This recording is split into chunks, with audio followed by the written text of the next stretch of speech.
Hello, and welcome back to the Green Standard podcast powered by Veriheal, where we talk about all things cannabis. And today we are talking to Dr. Carlie Bell. So, Dr. Carlie is not only a crucial member of the Veriheal team, she helps us commit to the mission of publishing accessible and accurate health and wellness resources. She's also a crucial member of her own community, where she helps her patients live healthy, balanced lives through holistic medicine. As a cannabis educator as well, she's helping the world understand the intricacies of the cannabis plant and how cannabis can be used as medicine for a wide variety of conditions.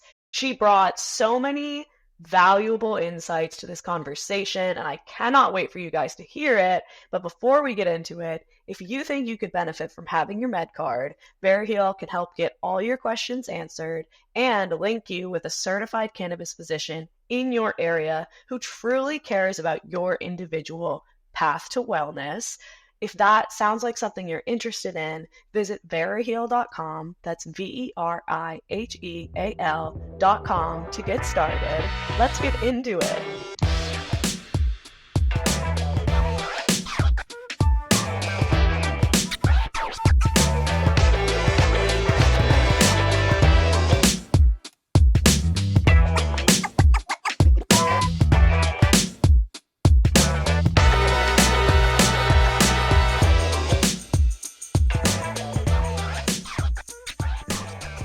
Thank you, Dr. Carlie Bell, for coming on the Green Standard podcast. We're so happy to have you. Thank you for having me. I'm so excited to be here. Yes, and you play a number of roles in the Veriheal sphere, but can you tell me a little bit about introduce yourself? Who are you? What's your background? That kind of thing. Yeah, sure. So I'm just a Southern girl from the Midwest who spent some time in the desert, right? Exactly. Yeah, so they say all great healers spend some time in the desert. I lived in Phoenix area for 5 years, and that's where I earned my naturopathic medical license and my doctorate degree from Sonoran University. I actually went to the Ohio State University undergrad, so I am a Buckeye. No, I went to Penn State. Oh, wow. Big Ten in the house. Yes, so I'm supposed to have animosity toward you, but well, as long we as can you're put that not from aside. Michigan, you're okay in my book. Heard, yes.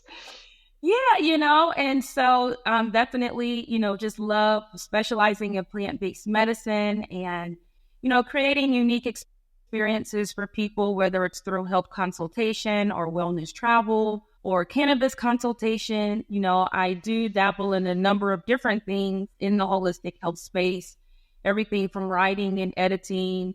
I've also done products and obviously just helping to see patients and making them well, doing a number of speaking engagements and just really enjoy doing a variety of different things within the space. Sweet. Yes, because when I first heard the term naturopathic medicine, I of course had to Google it because I wasn't quite sure what that means. But can you tell me a little bit about, I'm interested in how the schooling for that, what that looks like. Can you tell me a little bit about your training to be like a naturopathic doctor? Absolutely. And, you're not alone. Most people do have to do a little bit of research, especially in the southern or eastern states. Definitely a more popular profession on the West Coast or in New Mexico, Arizona type areas. And so a naturopathic doctor, you come in just like a regular medical school. You do 4 years where you study both didactic sciences and clinical sciences. You do rotations, in a clinical or hospital setting. You then have to take your licensing exam, your board exam. And so we're trained in everything from obviously botanical medicine, nutritional therapy, hydrotherapy. I'm trained in traditional Chinese medicine and acupuncture, hydrotherapy, pharmaceuticals as well. So if a patient needs a prescription for an antibiotic, I'm able to do that in my licensed state as well. Obviously, a lot of lifestyle counseling and coaching and some, psychology and business training there as well. So what really drew me to the profession is it's a very well-rounded profession, Mm-hmm. and you are able to kind of pull out of your toolbox what is best needed for the patient that's going to be least invasive.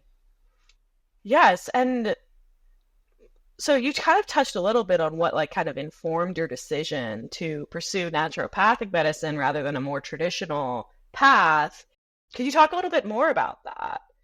Oh, absolutely. So as a child, I always wanted to be a doctor. I was that kid that for Christmas, I wanted an anatomy book. I've always been just kind of enthralled with the human body. And as I grew up, though, and I would visit the doctor, and you go in, it's 5 minutes, it's a script, Mm-hmm. I said, this really isn't what I really want to do. And so I said, I really want to be more of a healer. I tell people, I'm really a conservative hippie. Understood. Yes. And so I started looking at botanical programs because I had never heard of naturopathic medicine either. So I started looking into botanical medicine programs, and naturopathy started to come up. I'm like, what is this? I've never heard of this. And I started reading about what it was, and it seemed to be a mixture of the best of both Eastern and Western medicine, which I think is really well balanced. That really is what attracted me to Mm-hmm. it. And so I went, did a student for a day, fell in love with the program. They actually took my case on a homeopathy shift where I had a chronic eustachian tube problem. That's the tube in your ear that leads to your throat. Got you. And I had been seeing doctors for that problem for over 10 years. Had a number of antibiotics and antihistamines and all these different things. Nothing ever worked. And they gave me this homeopathic remedy after asking me some very awkward questions. And they say, take one dose, that's it. And let us know how it goes. The next day, the outer part of my ear, my actual earlobe was hurting. I Okay. called, I said, something's wrong. My earlobe has never hurt. Like, what's going on? They said, oh, we got the right remedy. After that, the next day, that pain was gone, and I've never had a problem with my eustachian tube ever since. And Interesting. that is what truly convinced me. If I can be that type of doctor, then this is what I need to do. And what I learned later about that is with homeopathy, a lot of times you do heal from the inside out, and you can start to express some symptoms outwardly that you hadn't had before that were only inward symptoms. Homeopathy is a very kind of complex medicine, but to round it all out, my motivation really to go into holistic medicine comes from my dad. Mm. Watching my father live a sedentary lifestyle, had his first heart attack at age 50, which actually puts me at higher risk for heart disease when your parent has had their first heart incident at age 50 or younger. Since then, he has had 5 additional heart attacks. He has congestive heart failure, diabetes, the gout, the prostate cancer. And, he's still alive and kicking. He's 77. He's still on the couch, still drinking his Budweiser. He never did conform to the holistic lifestyle. He said, hey, I'm 70 years old. I know how to eat. How can you Yes. argue with that, right? Fair But enough, Dad. definitely, yeah, everything that he experienced was completely preventable with a different diet and an active lifestyle. And that's the side of medicine that I wanted to be on. Yeah, that is beautiful. And shout out to your dad for surviving 7 heart incidents over the past 20 years, I guess. Wishing him the best. And I think that's a very common, as the daughter of a dad, I think it's a very common thing to kind of look at our parents' health as a reflection of our own Right. or as, For me, it wasn't so much, to better my own health per se. Of course, that comes along with it, but really just looking at, for example, just particularly the African American community that suffers from a lot of these disorders that my dad has was very motivating for me. Let's, our women die more often in childbirth. We have, highest incidence of death from prostate cancer and all the different things, the highest incidence. And, a lot of it is lifestyle related. And that's what a lot of naturopathic medicine is focused on is, really approaching the lifestyle and, prevention is better than cure. Everyone's not like my dad and has 9 lives. We tell Dad, you have 9 lives. He's coded. He's been intubated. I mean, he's been through it all. And honey, he is still, here and having a good time watching his Family Feud. And so everyone's not as lucky, Mm-hmm. and so definitely being able to be on that preventative side for patients is very important. Yes, and that must have been so challenging being on kind of the daughter side of that, to watch your dad go through that, to wonder if he has, a seventh life that will get him through this. And like, I can imagine how that would inform, the preventative practices that you help your patients through. Absolutely. Yes. And so, on that note, walk me through like a day in the life of Dr. Carlie Bell. Like, what does your relationship look like with your patients? How do you kind of guide them to live this like wholesome, balanced lifestyle? Well, the first thing is I try to live in myself, right? Hmm. And so in the morning, I will Monday, Wednesday, Friday, I'm going to do an exercise, a full body exercise routine with weights. Tuesday, Thursday, I'm swimming. Yeah.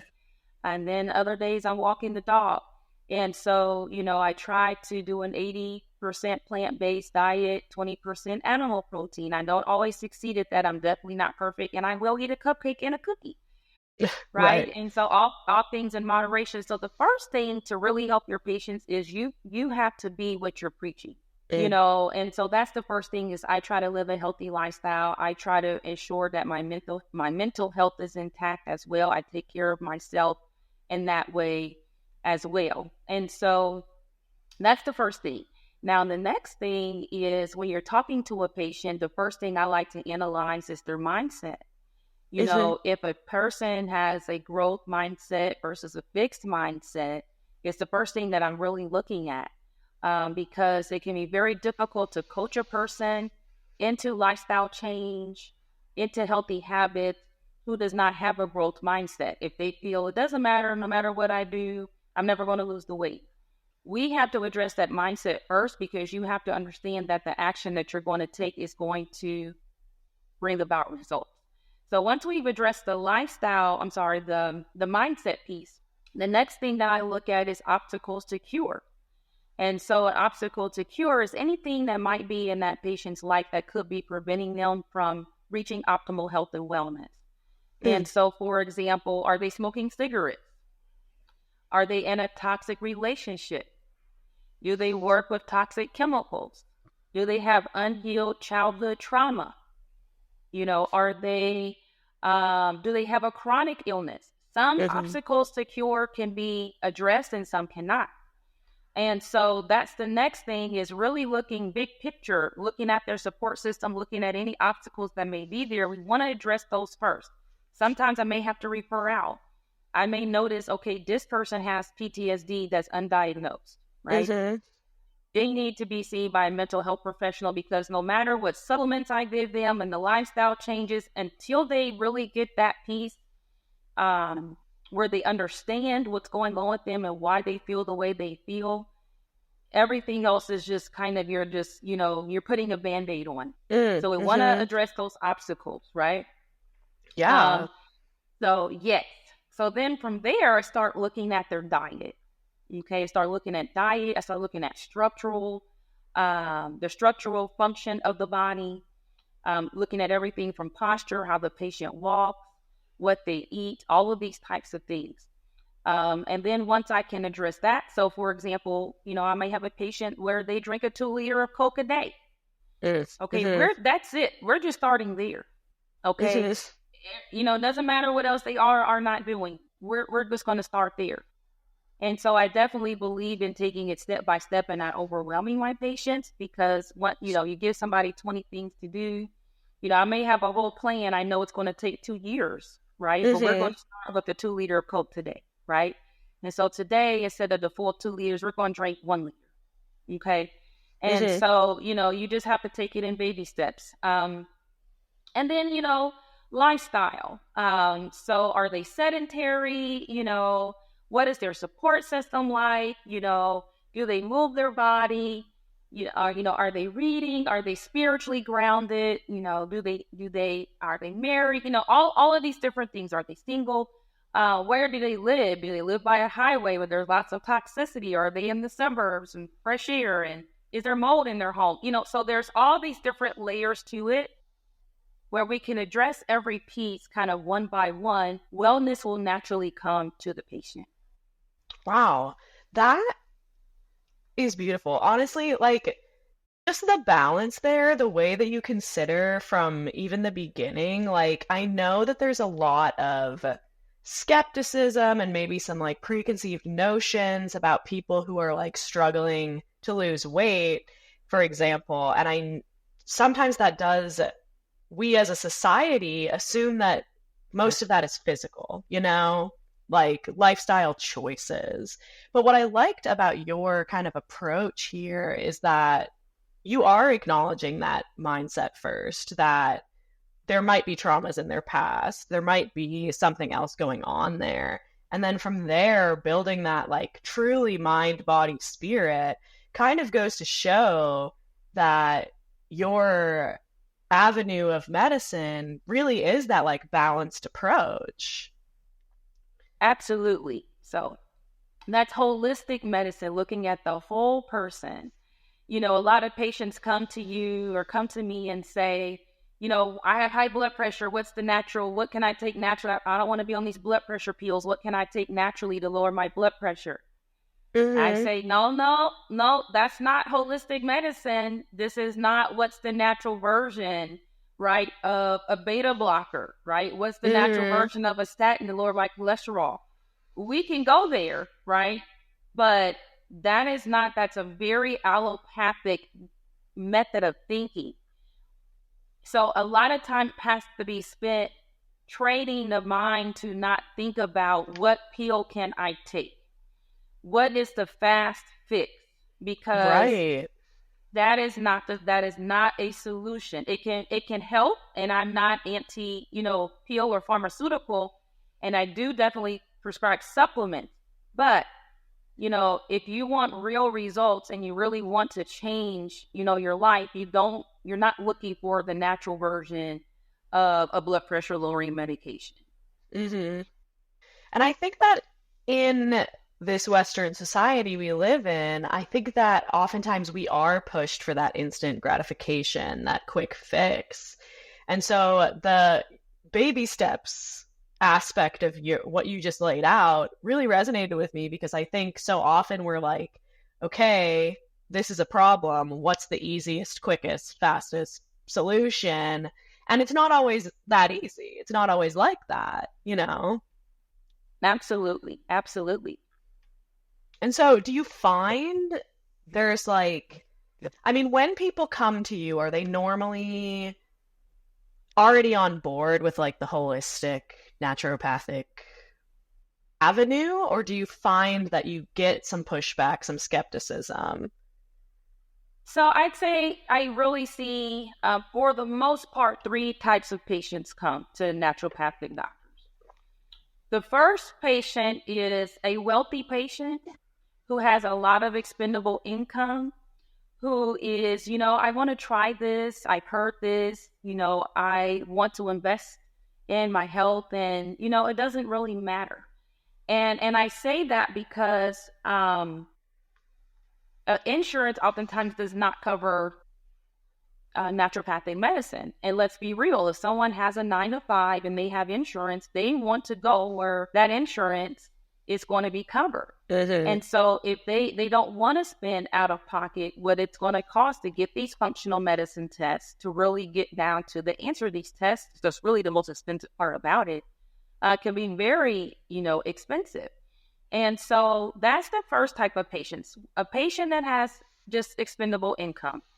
The second type of patient that I would say I get is a person who is definitely 100% on board. They love holistic medicine. They are already taking 20 supplements, which is a no.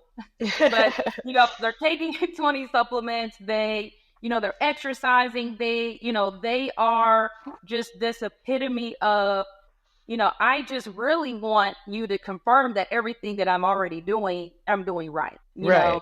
You don't have to do any mindset training. These patients are on board and excited to be working and partnering with you. The third type of patient that I get is the desperate patient. The desperate patient, they may or may not have financial means, but they have several comorbidities. They tried everything. They've been to every doctor, every specialist. They are not getting well. They are ready to get well. What is it? What do I need to do? Oftentimes that patient does get pushback because they are not necessarily on board with a holistic approach, but they want something new. They want something different. And so sometimes there's a lot of coaching that takes place there, and so that's what we get, the people who are just, I'm here, I just want to kind of see this expendable income. I did, the holistic, just horses, and I get desperate patients. And there's really not a whole lot of in between those three types of patients that I see. Right. And your description of like the second patient made me think about how often when I'm scrolling social media, like holistic supplements come on my like For You page or whatever as like an advertisement or a sponsored post or something like that.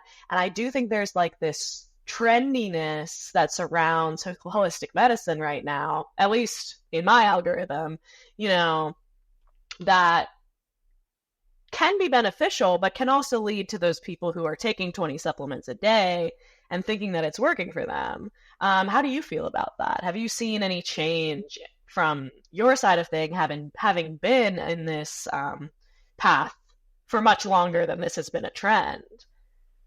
Yes, because I've been here. I started naturopathic medical school in 2004.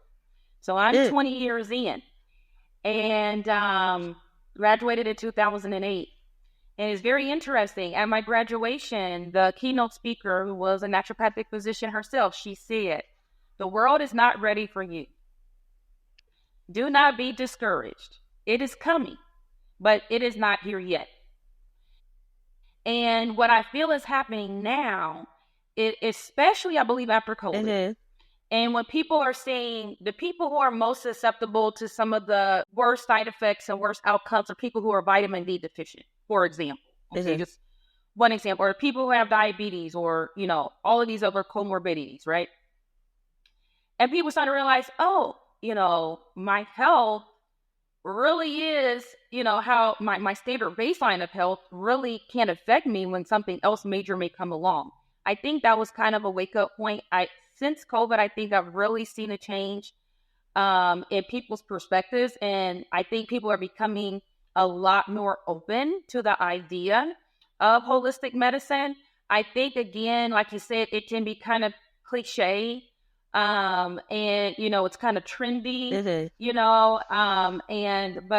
and a lot of people want the surface level, what they think holistic medicine is, which is I'm doing it the natural way. Right. That's why I'm taking 20 natural pills, and that is not holistic medicine.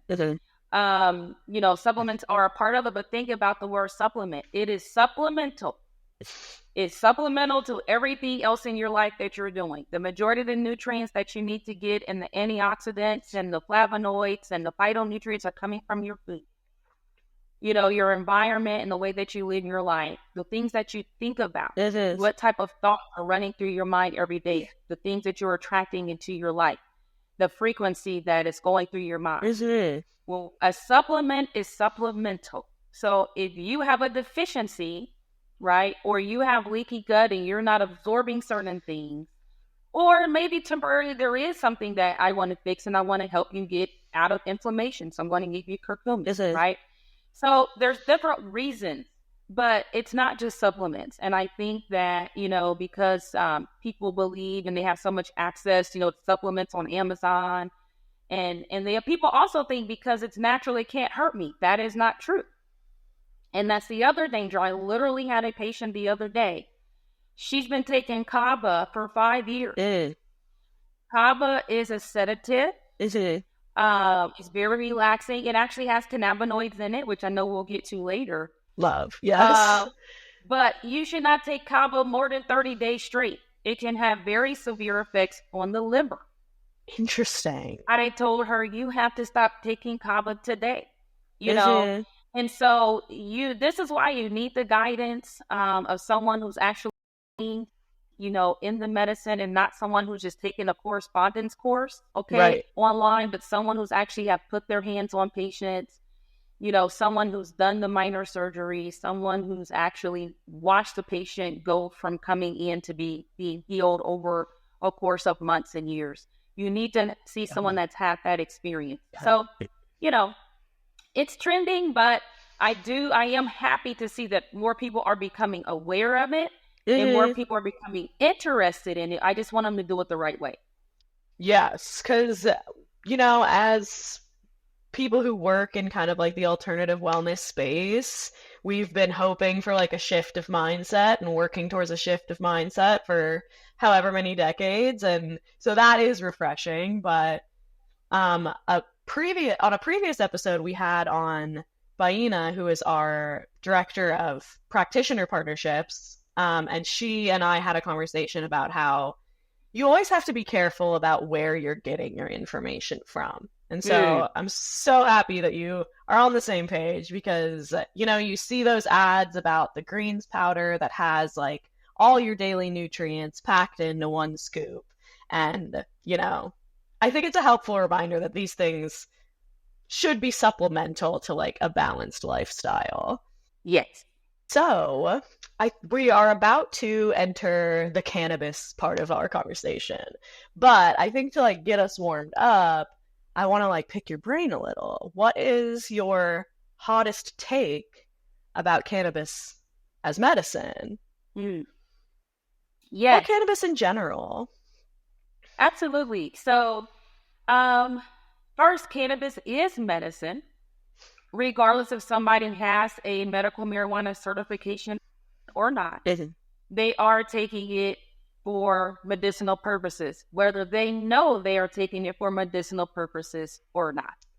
The effects that it has on mood, for example, someone saying, oh, they're just doing it to get high. Well, how Mhm. do they feel when they get high? They feel less anxious. They feel less depressed, right? They feel more happy, okay? The same reason someone's taking an antidepressant. And so I think, first of all, the stigma surrounding cannabis definitely is the reason why I am a big advocate for cannabis education. I think Mhm. people need to understand why the stigma exists in the first place, which is a whole podcast within itself. And, the history of it, Mhm. understanding that we've been using this as medicine for millennia.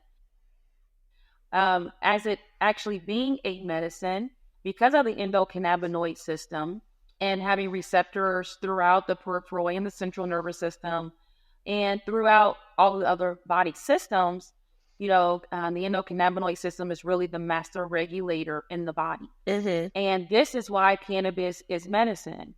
When, we're making our own cannabinoids, called the endocannabinoids within our body. When we take the phytocannabinoids, they attach to these same receptors within the body and create things or make things happen or make things stop, right? Mhm. And so there's a reason that it is medicine physiologically. So I just go into a little bit of piece of that. I think as far as looking at it from a clinician standpoint, there's no other plant, and being a plant-based medicine physician, a plant-based medicine expert, there's no other plant that I have seen really give a quality of life to patients that cannabis can give. And that's one of the reasons I'm so passionate about it. When you have a MS patient that is telling you, meaning multiple sclerosis, I am here because of cannabis. I can walk and I can function because of cannabis. When you have a chronic nausea patient who has taken the Zofran, who's taken all of the antiemetic pharmaceutical drugs, and cannabis inhalation works 1,000 times better and works instantly like that.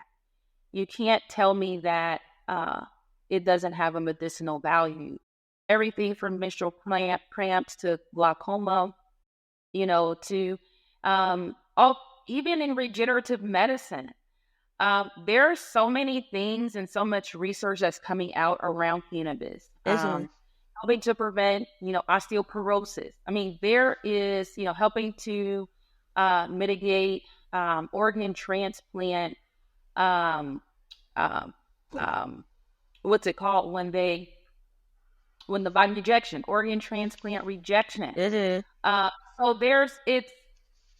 it's such an interesting plant with over 500 phytochemicals in it. We don't see this in really any other plant, and it's something that I think it was put here on the planet Earth for earthlings of all types, because we know that all mammals have endocannabinoid systems to be able to utilize for various purposes, everything from pain to appetite and everything in between. So I think it's a wonderful medicine. I think the lack in the cannabis industry is education. And unfortunately, it's not as valued as it should be. And Right. so, yeah. Because we hear time and time again, patients' testimonials that are saying, like, I've tried this, I've tried the traditional pharmaceuticals, and the only thing that helps is cannabis. And that is not to be glossed over, because we, especially as a Western society, we tend to lean more into those pharmaceuticals, and we ignore the fact that there is this plant that impacts us all so uniquely and has so many different uses, and to back up what you're saying, has been used since the dawn of time as medicine, and it's only our like societal perception and like our systemic oppressions that have made it this stigmatized thing. You know what I mean? Absolutely. I'm 100% with you. And so what you said about whether we know it or not, everyone who uses this cannabis, or whether we know it or not, everyone who uses cannabis is using it medicinally, kind of like struck me because I've never heard that really was like a hot take. Like I've never heard someone say that. And it's so true because even the people who are like, use it for creativity, like I like to smoke before I paint or something, like that is like a mood altering, a little mood boost. And it's the same reason why we would use anything else that might impact our mood, And so thank you for sharing that. On that note, I kind of want to learn about your personal relationship with cannabis. Did you have, if you're okay sharing that, did you have a personal relationship with cannabis before it kind of lended itself into your career? Absolutely. So my first exposure to cannabis actually was through my mother. As a small child, I knew that my mother grew cannabis plants in the backyard. This is in Texas, 30, 35 years ago. And so definitely very illegal. I mean, she had 6 foot, 7 foot plants. My mother was a plant technician. Okay. So she took care of plants all over the city of Houston. And her girlfriends would come over and they would make the kids go to the back of the house. And, they would take the flowers off of her plant and dry them out in the microwave, which is hilarious to me now. And Hilarious. have this being here cracking up, having a really good time, and I knew it's like, oh, you don't talk about the plant at school and things like that, right? It is. And so, I'm sure some people will hear this and say, oh my God, that's just horrible parenting. Like what, was wrong with Dr. Carlie's mom, and God bless her soul. My mom passed away. But my Good. mom was a lifetime cannabis user. She actually had pancreatic cancer. And so, she's in Ohio. Ohio has a wonderful medicinal program. I believe they just passed recreational as well, but it's not quite set up. Is But a it? wonderful medicinal program. And, I saw how those products really helped her make it through, those 2.5 years, which is a miracle on its own. I do believe um, the apoptosis that cannabis can cause in cancer cells definitely helped extend her stage 4, diagnosis, I see. and some other herbs and whatnot that I was giving her, because not many people live for 2.5 years with stage 4 pancreatic cancer, usually 6 months or less. And so, I seen, the plant do really wonderful things for her. And so that was really my first true experience with cannabis. I have used cannabis in the past. I like a tincture, for example, definitely for just helping to with pain. It's kind of I have a lot of kind of musculoskeletal pain because I sit a lot. I do telehealth medicine. I'm at the computer, and as opposed to taking an Advil that I know can, or an ibuprofen that can damage the lining of my gut, I prefer to take something for pain that I know is not going to have, long-term negative side effects on my health. Mhm. And so, but I definitely don't consume on a regular basis. And it's probably been about 3 or 4 months, really, since I have consumed anything. And my friends think it's so funny. They're, how are you a weed doctor and you're not a weed head? You don't even use cannabis enough to be the weed doctor. So my friends always tease me about that because I'll go years, without using it sometimes. It just, and so, but just because I may not use it doesn't mean that I don't understand the benefit. And Right. if I had a condition or a situation where I felt that I needed the medicinal properties of it, then definitely it's one of the first forms of medicine that I would be interested in using. Right. And I think that's more common than maybe people on the other side think, people who aren't in the industry, because there's so many of us in the Veriheal office who don't use cannabis frequently for a number of reasons, but that doesn't mean that we're not as committed to the cause or as, aware of the medicinal or the healing potential of cannabis, because it really is just like an individual experience, and it can be this like universal connector where we've all had these experiences with cannabis. We all kind of understand the way that it can impact certain conditions, or not even certain conditions, most conditions, and but it's just like it comes down to personal preference sometimes. And I think that's a misconception if you're working in the cannabis industry. Like, sometimes it really is a CBD topical, versus like 18% THC dab or something. You know what I mean? Absolutely. Yes.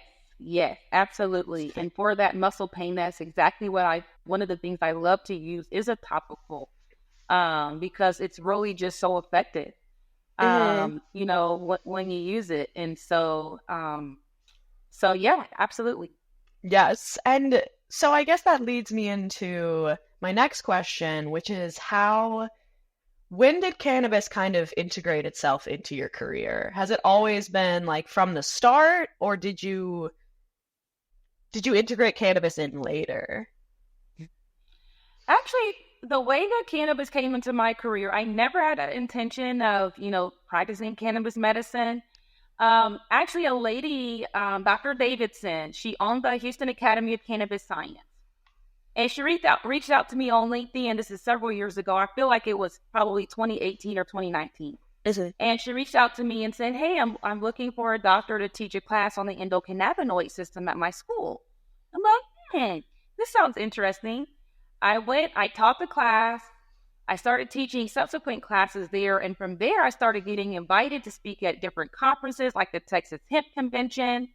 And from there, it's just kind of, I ended up having my own cannabis line of products. And then I started really just diving in, and I started to see cannabis patients and teaching them about it. I started certifying patients, in cannabis, and it just kind of snowballed. It was never really just an intention Mm-hmm. of, I was always fond of the plant and I always knew a lot about the plant. But I kind of was invited into it and it just kind of took off running.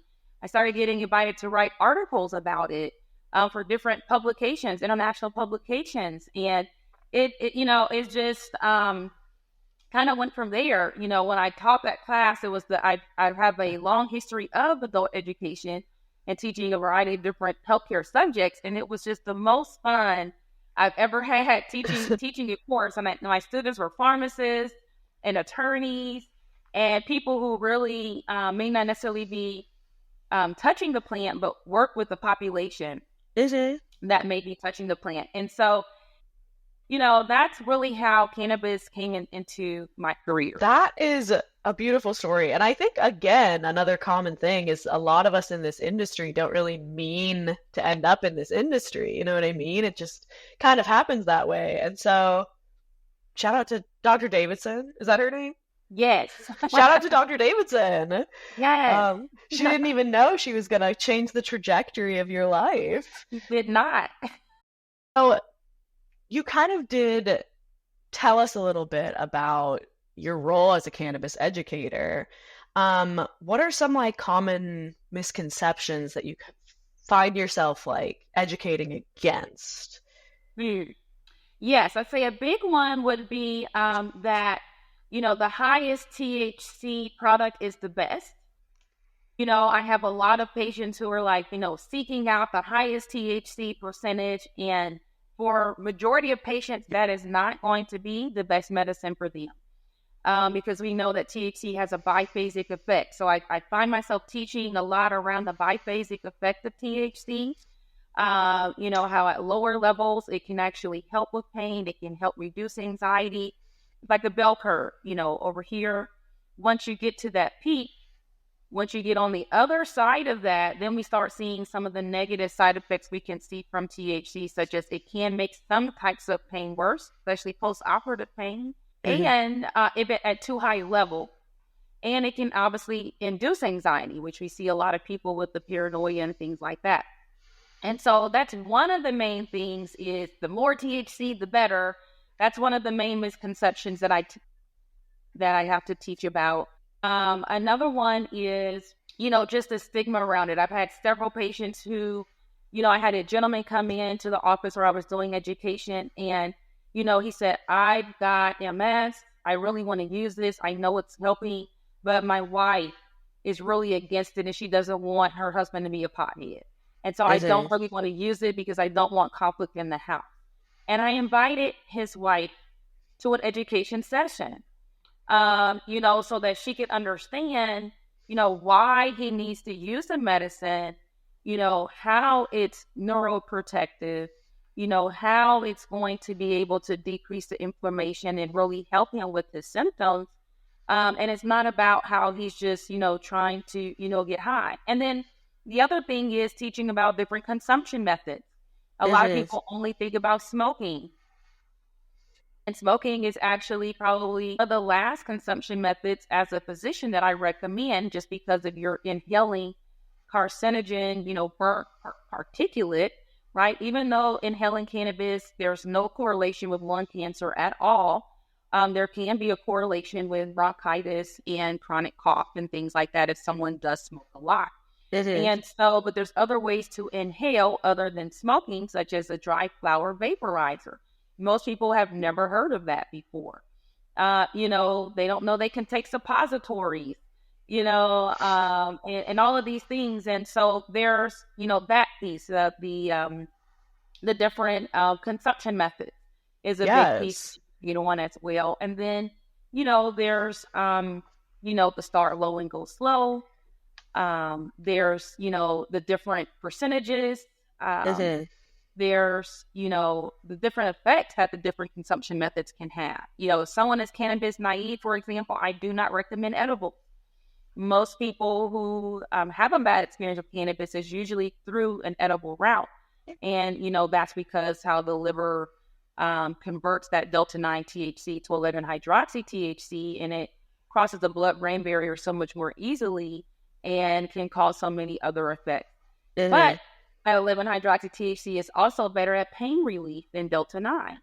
And so, this depending on the patient. So also that cannabis can be, very patient specific, you know, and that all cannabis is not created equal. There's actually at the school that I went to, Sonoran University, in the lab, there they have a research facility.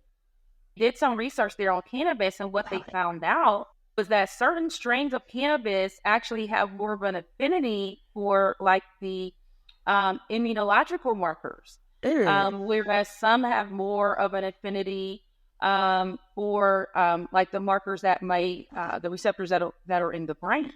Right. And so when we talk about, oh, it can help with the immune system, okay, not every strain, oh, it can help with pain or these and that. There are certain strains that are better at these things than others.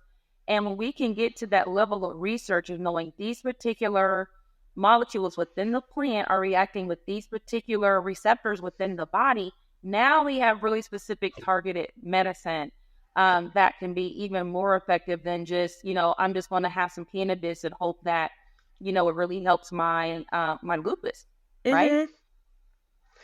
Right. And there's kind of like two things that I want to comment on there. But first of all, I'd like to go back to like the myth, your first misconception, the myth that like high THC is like what we praise. Because especially being based in Colorado, you go into the dispensary, a lot of the strains have like bananas high THC, and where it's always like indica versus sativa, how high is the THC? Like those are the things that like the masses look for in like a good strain.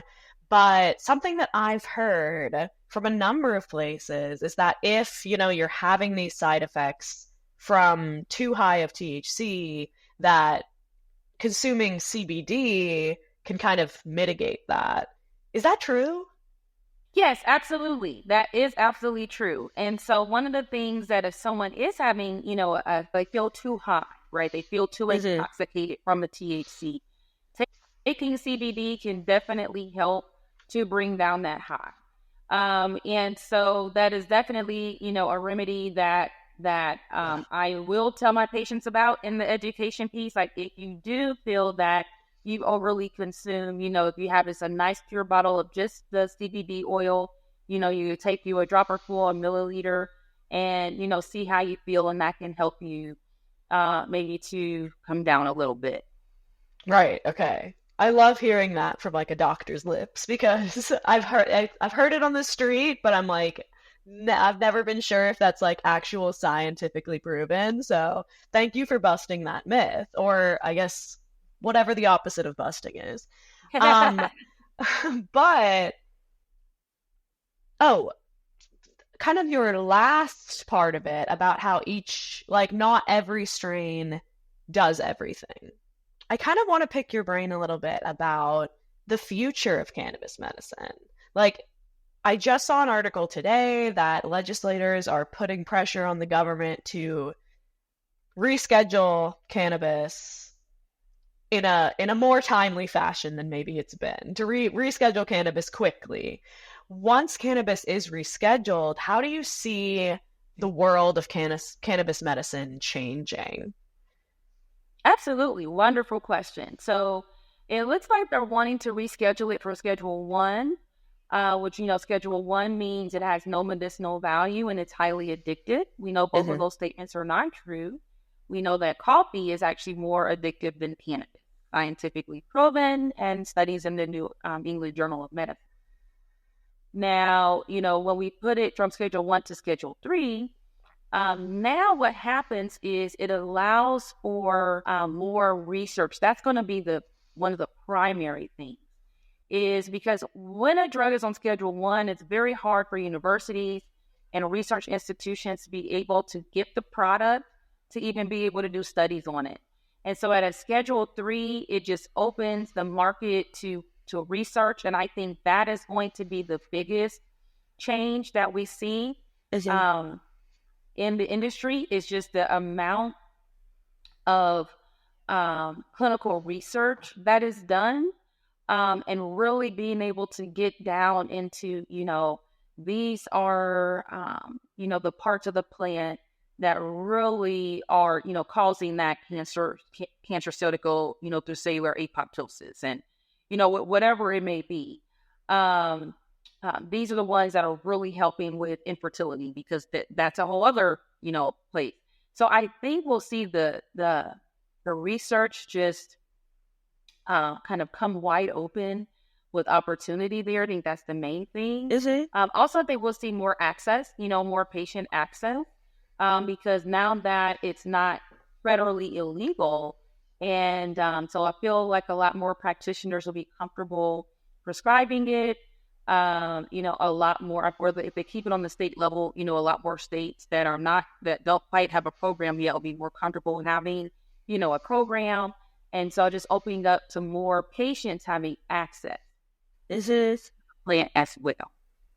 Yes, and I would love to see a world where cannabis is as well understood by like the general masses as any other Schedule 3 substance. You're saying a lot of things that I think should be more common knowledge, because as I was saying, like it's kind of, as an industry, we're kind of distancing ourselves slowly from the idea that like indica versus sativa is like the law and it has more to do with like the terpenes and et cetera, et cetera. But I'd love to see a world where that kind of thing is more common knowledge, where the individual strains or like the capability of cannabis to produce different effects based on these terpenes, based on these other strain differences, is more commonly understood. Yes, I just think it's critical. And I think with the research will come those things, and that is so exciting. I see a future where a patient can walk into a dispensary and, there is this specific strain specifically for anxiety, this specific strain, specifically for menstrual cramps, this one specifically for neuropathy.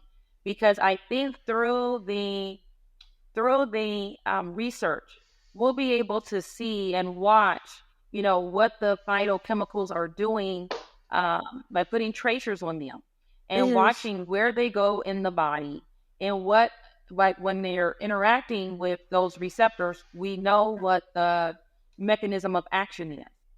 And so just to be able to do these studies on all of these phytochemicals that are within the plant, I mean, I think there's going to be things that cannabis can do that we have no idea, about. And in that same token, I still am very much an advocate of whole plant use. What I don't want to see is, just, we're taking out just this active constituent and, I think the plant is made to be used in a balancing way where you do have the other pieces of the plant to help balance. And that's why when you have such high THC that has been manufactured in a product or even manufactured in a plant, right, you get imbalance in the effects. And so when we are able to use the plant as a whole, and I think the research will help and confirm this, I think we'll be able to see better effects as well. Right. And I think with that research and the spread of more common knowledge about cannabis, I think we're marching toward like a stigma-free future. I think so. I definitely see a stigma-free future, and it all is going to be founded in education. Yes, and so thank you for kind of being on the front lines of cannabis education, both in your personal career path and also as like a valuable member of the Veriheal team. What's next for Dr. Carlie Bell?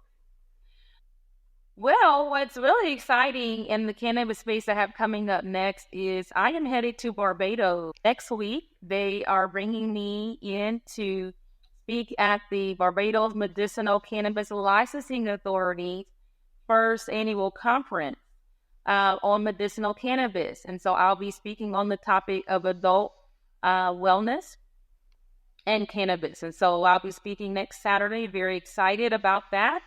And the other piece is, I've started a travel wellness business called Canis Retreats. And through my travel wellness business, I do plan to have some cannabis specific retreats planned as Ooh. well. Not the entire business isn't cannabis related, but there's yoga retreats and there's other things that we do. But definitely, I plan to have some cannabis wellness travel retreats in there as well.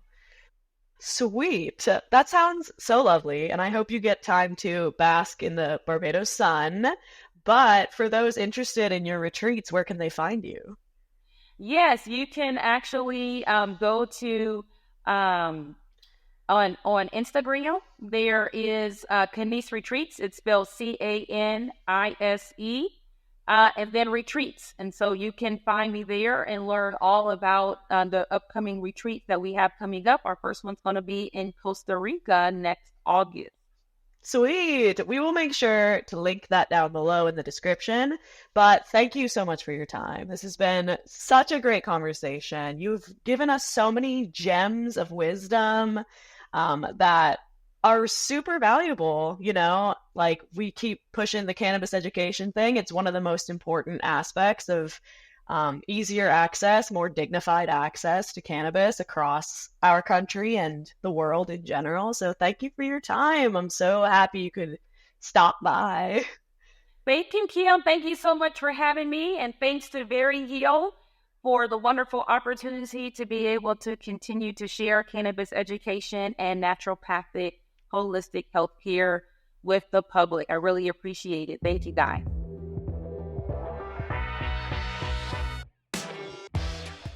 Yes, thank you, Dr. Carlie Bell, for coming on the show. If you are interested in working with Dr. Carlie Bell on your own health and wellness journey, I will have her resources linked below. She is clearly a brilliant woman and a worthy cannabis advocate. We are so lucky to have her on the Veriheal team. Thank you, as always, for tuning in to the Green Standard podcast. But before I let you go, if you think you could benefit from medical cannabis, Veriheal has got your back. We can answer all of your questions. We can link you with a certified cannabis physician in your state to get you that medical cannabis recommendation. So if that sounds like something you're interested in, visit veriheal.com. That's Veriheal.com to get started. Thank you for tuning in, and I'll see you next time. Bye.